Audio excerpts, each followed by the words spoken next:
Today, we're going to go through the NFC North draft grades. We're going to kick it off with the Bears here right at the beginning. They picked Colston Loveland at number 10 overall, the tight end out of Michigan. I'm going to give that an A. I really loved Loveland. I think he's a great get for the Bears. I know they already have Cole Kmet, but he's a different player, and I think he has a chance to be a better player in the long run. Round 2, pick 7, they got Luther Burden III, the wide receiver out of Missouri. I think that was fantastic value, although it doesn't really make sense. I think they're getting too many mouths to feed, so I am going to knock that a little bit, and I'm going to say that's a B. Round 2, pick 24, they took Ozzie Trapio, the tackle out of Boston College. I gave that a B minus. I'm okay with it. Maybe a little early. I thought of him more as a third round guy, but it was at the beginning of the third round, and they picked him towards the end of the second round. So I'm not going to knock it too much. Round 2, pick 30, they took Shamar Turner, the defensive tackle out of Texas A&M. I gave that a C minus. I had a third round grade on him. I just was not, a third to fourth round grade on him. I just was not as high on him as I think consensus was. I think this is an early projection for him. I just don't think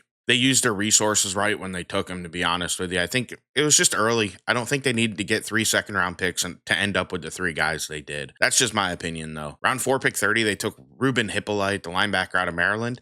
I didn't even finish his tape because I didn't think he was that good. That is a super early grade for me. I had him as like a 70 UDFA guy, and I was shocked when they took him. Round 5, pick 33, they took Zoff Frazier, the cornerback out of UTSA. I gave that good value. I had a round 4 grade on him, so I think that's a fantastic spot to get this guy. And I think he has a lot of upside, so maybe he'll be able to hit his ceiling there with the Bears. Round 6, pick 19, they took Luke Newman, the interior offensive lineman out of Michigan State. Didn't finish his tape, so I'm going to say that's okay value. Round 7, pick 17, they got Kyle Monungai, the halfback out of Rutgers. I'm going to give that good value. He's probably never going to be a high-end back, but I think Monungai is going to be just a solid, steady, good back in the league. I think that was a really good pick in the 7th round, and I think he'll make the team and contribute to the Bears. Overall, I'm going to give this draft a B minus. I wanted to knock it more, but the Loveland pick, the Zay Frazier pick, and Kyle Monungai pick did kind of save him a little bit here, so they ended up with a B minus. Overall, the Bears had a pretty good draft. I think they got some good players. Like I said, I have a little bit of a worry they're getting too many mouths to feed, and I know that sounds stupid to say, but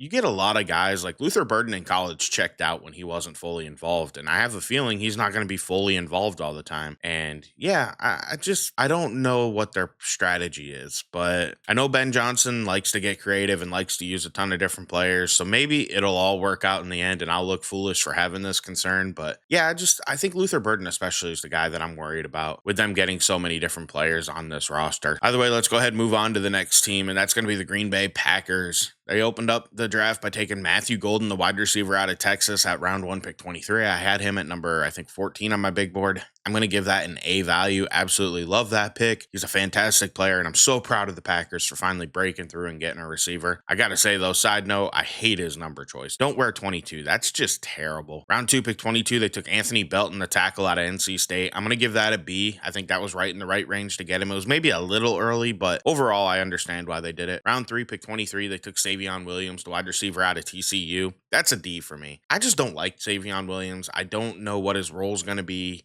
He doesn't look like a traditional receiver. He doesn't play like a traditional receiver. He's not developed at all, and he's already getting to be an older player who's had a lot of experience in college. I don't know that he has the upside everybody thinks he does just because he's big, fast, and strong. I have a lot of questions about his upside, so I'm definitely not as high on this pick. I'm not going to lie to you. Round 4, pick 22, they took Barron Sorrell, the edge out of Texas. I'm okay with that. I know some other popular YouTubers are a little lower on him, but I like Barron Sorrell. I had him in the 4th round, so I think this is a perfect value. Round 5, pick 23, they took Colin Oliver, the edge out of Oklahoma State. I'm going to give that okay value. No issues with that one. Round 6, pick 22, Warren Brinson, the IDL out of Georgia. That's okay value to me. I have no problem with that. I didn't watch the last 2 guys here, so I'm not going to lie to you. They got okays even though I didn't watch them, and that's Micah Robinson, the corner out of Tulane, and John Williams, the interior offensive lineman out of Cincinnati. Didn't watch either one of them guys, so I can't knock the picks, so I'm going to leave them at okay. Overall, the Packers, I thought, had a good draft, but there was definitely some questionable decisions made, especially with Savion Williams. I knocked it maybe a little bit more than I should have, but I'm going to go ahead and give them a B minus for this class. I think they had a good draft. I think they got Matthew Golden, who should be able to contribute immediately and be a really good player for him, and I don't know. I just don't know, looking at their class overall, how much of an impact they expect this season from this class. So that's part of the reason why I knocked it a little bit. And maybe I'm wrong, but I think Matthew Golden's like their one impact player. Everybody else, I think, is going to be depth on this roster. And that's okay. But, the Packers have a good roster, so it is hard for them to find starters. I just thought they could have maybe picked up a corner. They a little bit earlier in round 7, but hey, what do I know? Maybe there wasn't anybody they liked available. I think they definitely could have done better, especially in the 3rd round when they took Savion Williams. Like, I thought there was way better receivers available if they needed another receiver. If they wanted a running back, just draft a running back. Like, I don't know. He's a weird hybrid. Didn't love that pick. Like I said, Anthony Belton almost got a B minus. So overall, they had a good draft, though. I don't want to knock them too much and talk down. Let's move on to the Minnesota Vikings. They had a small class this year. They took Donovan Jackson at round 1, pick 24. I'm going to give that a C plus. I still think they could have traded back and got him. Maybe I'm wrong, but he's a good player, so don't get me wrong. But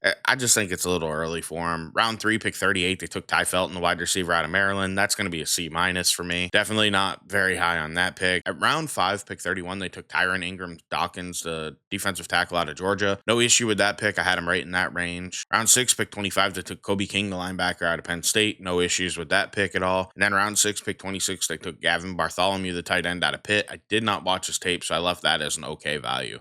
For the Vikings, this class to me was pretty disappointing. I just didn't really agree with what they did. They had a small class, and I just didn't love the decisions they made. I feel like they could have moved back and got Donovan Jackson. And if they couldn't, I think the value of getting more picks and taking a different guard would have equaled out or ended up in a net positive for them. I'm going to give them a C, though. I'm not going to dog it too much. This has a chance to be the worst rated class overall, or one of the worst rated classes overall. I just don't love their picks. Ty Felton was like almost a 5th round grade for me, or he was a 5th round grade. Like, I don't know, man. I just definitely did not love what they did in this draft. Maybe I'll be wrong, and I hope I'm wrong because I'm not rooting against anybody, but yeah, this is going to be a tough one. Let's go ahead and move on to the final team, the division-winning Detroit Lions. They opened up the draft at round 1, pick 28, taking Tyleik Williams, the defensive tackle out of Ohio State. I'm going to knock that to a C. Not the biggest fan of this pick. I had him as a late day, not quite a late, but a later day 2 pick, or 2nd round pick. And yeah, I definitely found this as early. Round 2, pick 25, they took Tate Ratledge, the guard out of Georgia. No issues with that pick. Going to give that a B. Round 3, pick 6, they traded up and they gave up a lot to get Isaac Tisla, the wide receiver out of Arkansas. I like Tisla. I thought I was higher on him. I think I had a 4th round grade on him. I got to give that a D. Everything they gave up, where they took him, it's just super early, man. That's a D. I just don't understand the process when it comes to that pick. That's the biggest thing. It's not the player I hate. Like, I could see why you might want to take a shot on a guy who didn't have a big year last year, moving up competition levels. Like, he has everything you're looking for, but man, the process of getting him, I just don't agree with. They gave up way too much value. I think it was 3 3rd-round picks to go up and get him. I know it's a mid-round shot, but when you give up that much, I gotta knock it quite a bit when it's a day 2 pick and you involve multiple other day 2 picks to go get him.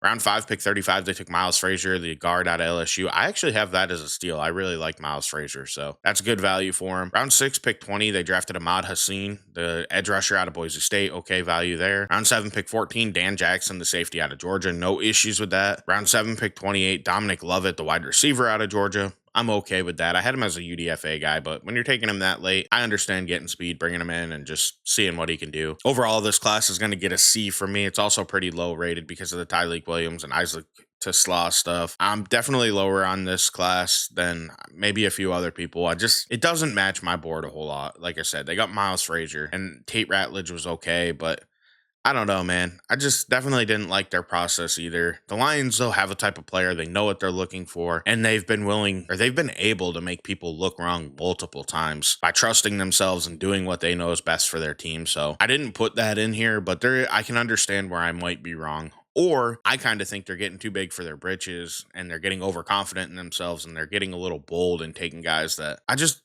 don't like the value of. I think they could have if somebody wanted to trade up. Now that's a big question. If somebody wanted to trade up, they could have moved back and gotten Tyleik Williams. I think I just don't think anybody else wanted him in the 1st round. I don't know though. Maybe I'm wrong there, but that's it for our NFC North draft grades. If you guys have any comments, drop them down below. Smash that like button, hit the subscribe button. I'll be back to finish off the other 3 divisions soon. Have a great day. I'll catch you in the next one. I'm out.